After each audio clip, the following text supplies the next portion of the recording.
Jude 1 verse 6 mentions angels who abandon their God-given position. These angels are now kept in darkness, awaiting the great final judgment. Jude does not simply describe ordinary demons roaming around today. He points toward a particular group that seriously rebelled against their Creator. Their story becomes clearer when we read Jude's surrounding verses carefully. Jude uses their example as warnings against rebellion and ungodliness.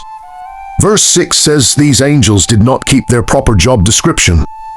They abandoned their own dwelling instead of staying exactly where God placed them. That language suggests deliberate rebellion against boundaries established by the one who created them.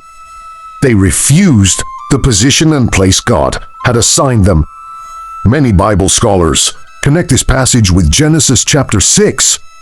There, the sons of God took human women as wives.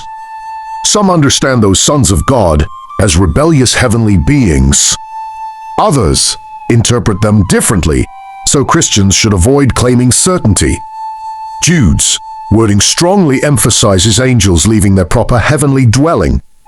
This makes the angelic interpretation especially important for understanding Jude. 2 Peter chapter 2 also mentions angels who sinned. Peter says God cast them into darkness, awaiting their final judgment.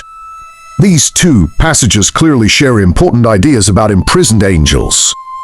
Both emphasize sin, confinement, darkness, and coming divine judgment. But what does Jude mean by everlasting chains for these angels? The picture describes God's complete restraint over rebellious spiritual beings. It does not mean every fallen angel is currently imprisoned. Scripture also describes evil spiritual powers that remain active elsewhere. Therefore, we should not casually identify every demon with these prisoners. Jude appears to describe a specific group of fallen angels imprisoned by God. Why were these angels punished so severely for leaving their place? Their rebellion crossed boundaries clearly established by God Himself.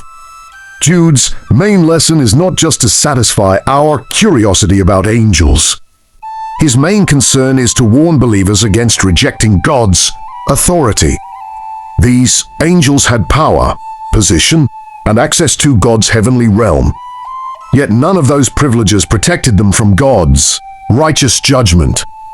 That should make every believer examine their own heart carefully. What boundary might God be asking you to respect today? Share them in the comments. And don't forget to subscribe, like, and share this video. God bless you.